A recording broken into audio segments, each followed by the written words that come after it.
If you've been following the news lately and have been keeping up with world events, you've probably been feeling as terrible about things as I have. I often find myself doom scrolling on Twitter and finding out via Pop Crave how our world is becoming worse every single day.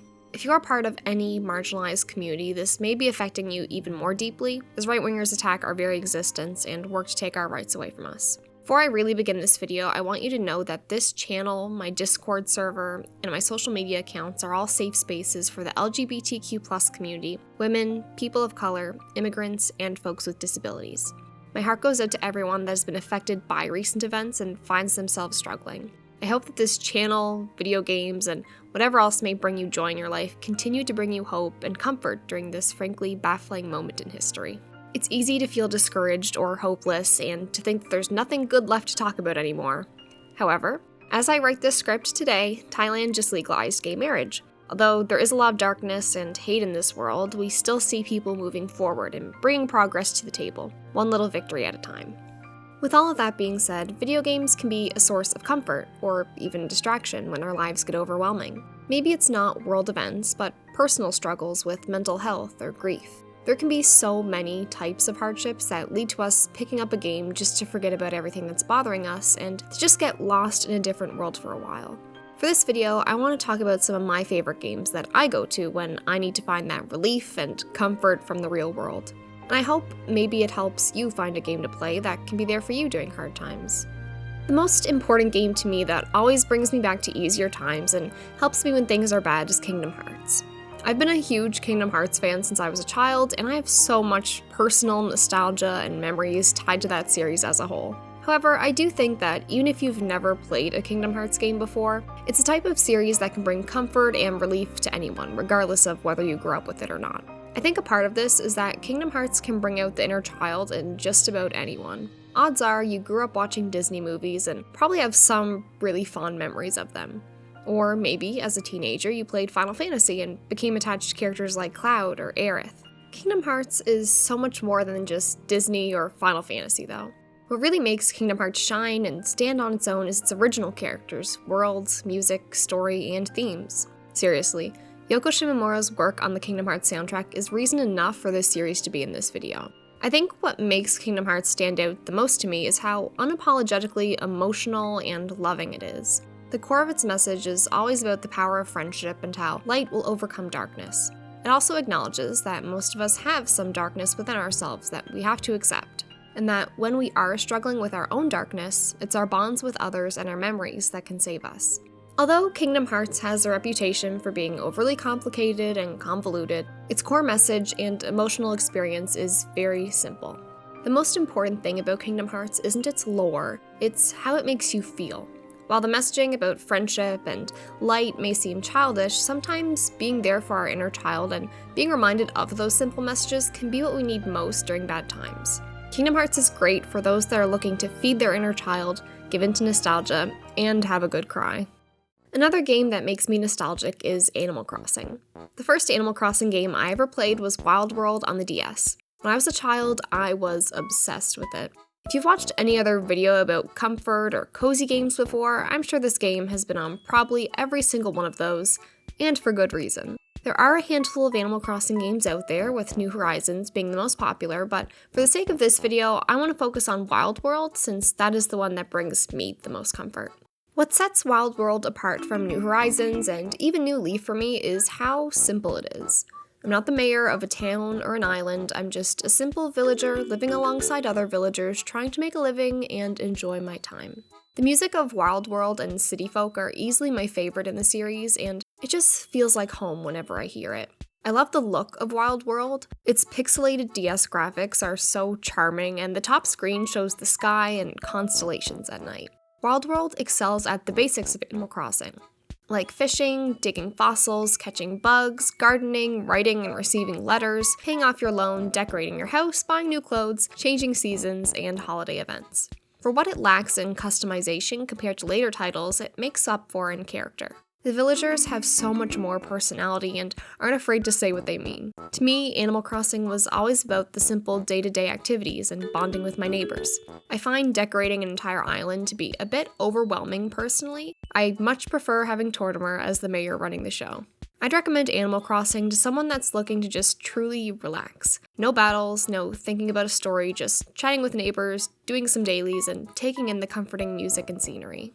Now, these next few games I won't focus as much on, but I do want to shout them out as having a similar vibe to Animal Crossing if you've already played a lot of that. First up is Disney Magical World 1 or 2. These games are both on the 3DS, and the second one also got a port to Switch. Play as yourself and live in a Disney-esque town filled with Disney characters. Kind of like Animal Crossing meets Kingdom Hearts, actually.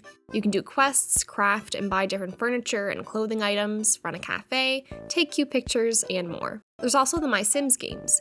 I've specifically only played the DS versions of these games, but there is a My Sims Cozy Bundle released on Switch recently that includes remasters of the Wii versions of both My Sims and My Sims Kingdom. Moving on, another Nintendo series that I want to shout out is Mario. Mario is just fun. Pure fun. And sometimes that's all we need. 3D Mario games like Mario Odyssey and 3D World are so enjoyable to me because Nintendo have really perfected 3D platforming and collecting. I love exploring, and what makes Mario stand out most to me is how joyous it is. A couple months after my best friend suddenly passed away, I decided to play Mario 3D World, and honestly, at first it kind of pissed me off with how happy it was since I was feeling very depressed, but the next day when I played it again, I was feeling better and I let myself really take it in. Mario is fun, and I enjoy seeing familiar characters, enemies, and areas. I also love seeing how Nintendo brings new ideas to its games.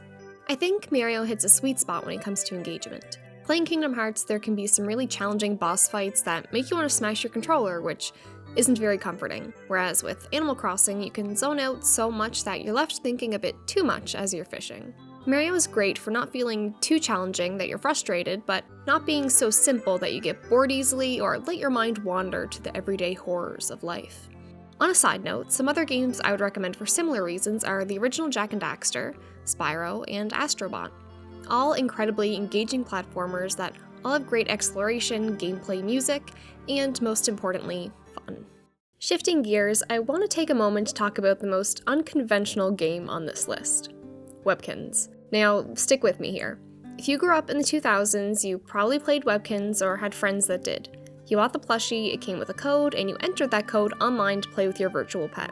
Well, Webkinz still exists and is actually celebrating its 20th anniversary this year. I was obsessed with Webkinz as a kid, and I've now graduated from being an obsessed kid to an avid Webkinz collector in my adult years.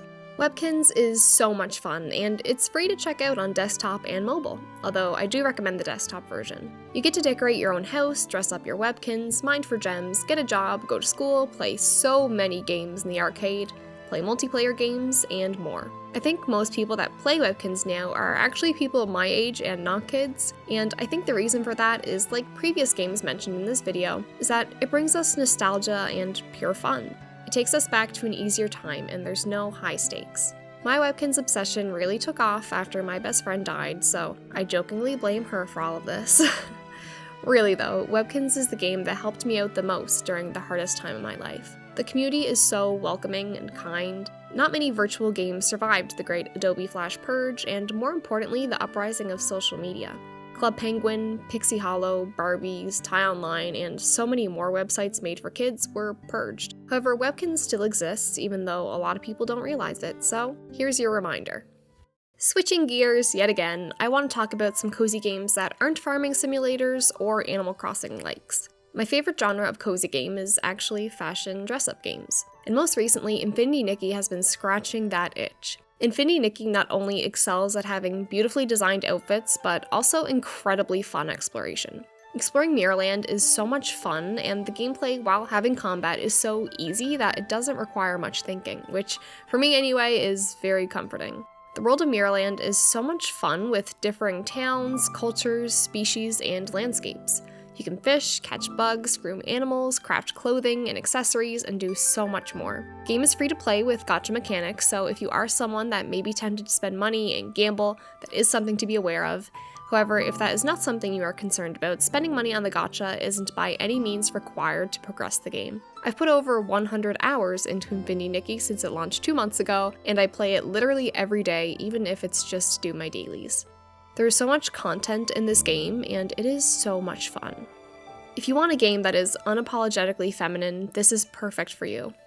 Similarly, another feminine dress-up game that I'd recommend is the Style Savvy series for the DS and 3DS. You run a fashion boutique and help customers find what they're looking for. There are so many different clothing and accessories in Style Savvy, and it is so much fun to create different looks. So that brings us to the end of the main games that I'd recommend. However, I do want to quickly shout out some other games in case you still haven't found one that has piqued your interest. The Legend of Zelda Breath of the Wild or Tears of the Kingdom is so much fun if you like exploration and a beautiful world to get lost in. Tinkerbell for the DS is a really cute game if you like minigames, fashion, and playing as a fairy. Mario Kart is a really fun one to play with friends, unless you're losing. Persona 4 is great if you like long RPGs and a strong cast of characters that'll feel like your own friends by the end of the game. Tomodachi Life for the 3DS is a hilarious simulation game using Miis if what you're looking for is a good laugh. And finally, Silent Hill 2 Remake. Wait, wrong video. Anyway, sometimes our main reason for playing games is to get away from life for a while and find something to help us feel better. Although I gave some of my favorite comfort games in this video, I want you to take a second and think about what some of yours are and what makes them comfort games. While writing this video, I realized similarities about the games that I listed. For me, I love feeling nostalgic, giving into my inner child, and being brought back to an easier time. I love exploring, the wonder of discovering new areas, finding new things, and being immersed in a world. I like low stakes in my comfort games. I don't like feeling stressed or frustrated by difficulty or questionable game design. I like games that allow me to feel creative, whether it's decorating my house in Webkinz or creating outfits in Style Savvy. I enjoy games where I don't have to think that much. I like just having fun and feeling happy when I find Captain Toad somewhere or an Astrobot that looks like Kiryu. Maybe you look for similar things out of comfort games, or maybe the challenge of boss battles or puzzles is something that works best for you. Maybe you enjoy playing more multiplayer games with friends and family, and that time spent with loved ones is most important. At the end of the day, what brings comfort to someone is different for everyone. With this in mind, I'd love for you to make your own list of games you can go back to when you're feeling down, and share them with us here in the comments. This will help not only other people looking for games, but also yourself to figure out what types of experiences you want. I hope you enjoyed this video, and I look forward to reading about what games bring you comfort most when you're feeling down and burnt out by the world. All the best. Until next time. Welcome to the Curio Shop. Hope you find what you're looking for.